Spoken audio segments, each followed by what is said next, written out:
Makehits Dec. And this week, an unusual one. The 9th in the 4 Minutes with Dec series. And here we are at Guild Fest. Unbelievable. And there's very few people here at the moment. But listen, I'm going to show you some stuff later. It's going to be fantastic. So here we got Chipmunk. He's pretty big, isn't he? Chipmunk, yeah? Oh yeah. And Roger Daltrey last night. Night before. Night before, yeah. Was it? And who is here? Razorlight is... N-Dubs. N-Dubs. Razorlight tonight, isn't it? Last night. Oh, that was last night. Tonight, James Bond, you were saying these bringing in £1 million worth of backline and It's the most equipment, supposedly the most equipment any artist has ever brought to this festival. So to Guild Fest. £1 million. £1 million worth. Supposedly. So I was told last night. Yeah, allegedly. We'll see when he turns up with his guitar. Well, we'll be here to see it. So Oliver's got quite a success in his hands. #1 this week in the UK, and he's got it at Funky Tent, my son's place. And there's the man himself.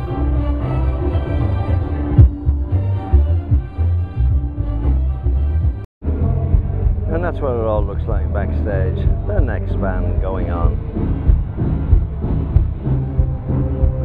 Blow Monkey's on at the moment, and this is where everybody eats, all the stars, everybody. It's not the greatest. Let's have a little look in. There we go. Loads and loads of crew, loads and loads of everybody. Look at that, you can even have potatoes, you can have everything. Loads and loads of food, and loads of freebies. Yeah, new stage this year. They call it Viva La Rock. Very Jamaican.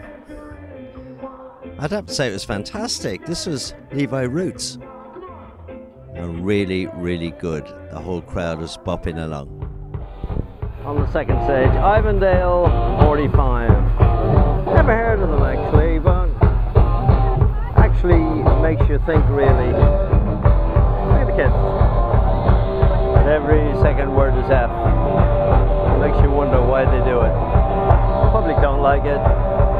Not when there's kids around. Look at that little girl. Little girl. What do I think? Don't do it. Well, look at that. A Fender Bassman top and an ordinary 4x12, doesn't matter what the 4x12 is, cabinet underneath. And that's how the Marshall sound started all those years ago. Jim Marshall got the idea from that. Fender Bassman.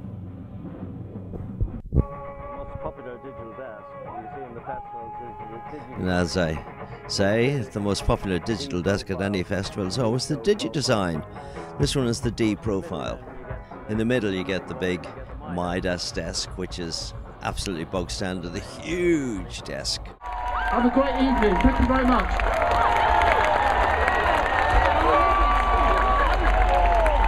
There we have it. The end of Erasure.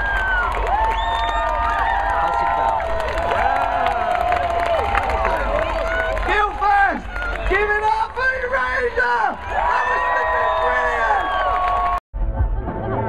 James Blunt opening. Yeah, James Blunt. I would have to say, not only very boring music, very boring mix, but the visuals were absolutely boring. When will British artists realise that it's all in the performance? American artists! I know I go on about them, but they have fantastic performance ability, and I would suggest to any British artists listening to this or looking at this, please note, you have to look at American artists and get not only as good, but better to be noticed. Don't do a James Blunt.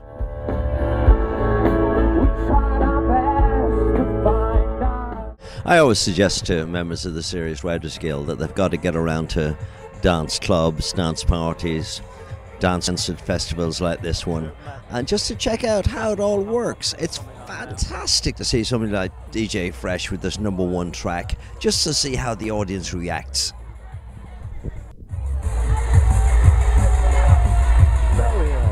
back in the warm. It's Monday.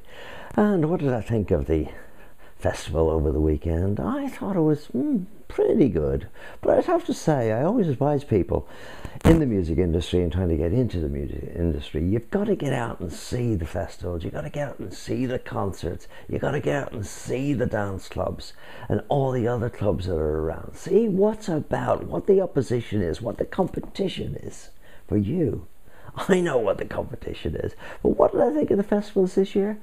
I'd have to say that the Americans, the USA guys, the acts, particularly the sound engineers, showed everybody the way home. Yesterday at Guildfest, it should have been fantastic. Let me show you the lineup. Roger Daltrey, Echo and the Bunnymen, Razorlight End Dubs, Noisettes, James Blunt, who was boring, so boring, and I'll tell you about that in a minute. Erasure, Ziggy Marley, the Saw Doctors, Chipmunk, Adamant, the Popes, Peter Andre, Steve Harley. Fantastic lineup, PIL, and that was Johnny Lydon, Johnny Rotten's lot. And I would have to say, they had the best sound of the festival. It was the best use of effects, and that's what I want to say, just very quickly, is that why is it that British sound engineers, they have the really old-fashioned logic of just making the sound like you hear everything. You hear the guitars, you hear the bass drum, you hear the snare, you hear the vocalists. Vocal sounds are very good, by the way, but there's no excitement whatsoever. The American sound engineers have got the effects on, they got the compression going mad, they got everything. It's exciting, it's in your face. But British sound engineers, sorry guys, but you really have not got your act together. Not for excitement. The first night, I'll tell you how bad the sound was. Roger Daltrey, dear oh dear. The people were actually walking out. And James Blunt, his sound was just boring. There was no excitement whatsoever, and he had brought in £1 million worth of visual effects, and it was something I'd never seen before. All the drum rostrums and the keyboard rostrums, it all had sort of visuals underneath, and it was very interesting. But come on guys, and you've got to get your act together, you've got to get excitement on stage. All they did was just stand there and sing, and I'm sorry, when you look at Beyonce and people like that, it's a totally different ball game. Look at the American acts, and anybody in the UK who's trying to get into the industry, look at the American acts and they'll show you the way home. They certainly will. But my son, he had the coup of the whole weekend. He had DJ Fresh just being #1. In fact, he was #1 yesterday when Oliver had him at the Funky End tent. So that's a coup. Every promoter loves to have somebody that's #1 in the charts when there's a festival on, and that was tremendous. So there we are. That's my moan for this week. Well, not a moan really. It's just I try to give you the way forward because you want to be successful in the music game. Listen to what I say. I'll put you right. But let's get on to the testimonials. Lovely one from Phil Webster this week. You put my correct foot forward on this journey, and it's on the way. Everything you gave me in print and online advice I put into practice, and it worked. Publishers accepting my songs, I know that. Artists accepting my songs. Organizations, wow. But the top move made by me was engaging in the Serious Writers Guild. And that's Phil Webster. And now the gags. A lovely gag. Kid, about 14. He says, do you know, it's just not what it used to be. When I was about 4 or 5 years of age, 6 years of age, my grandmother used to send me down to the shops with £2. And I'd come back with a couple of fillet steaks, a few pounds of potatoes, some rashers, some eggs, a few newspapers. You can't do that anymore. There's just too many security cameras around. So there we are. This is Dec Cluskey, the founder of the Serious Writers Guild, saying bye-bye for the 9th in our 4 minutes on the net with Dec. So ask your questions, post your comments down below in the blog, and I'll get to as many of them as I can. See you next week. Bye.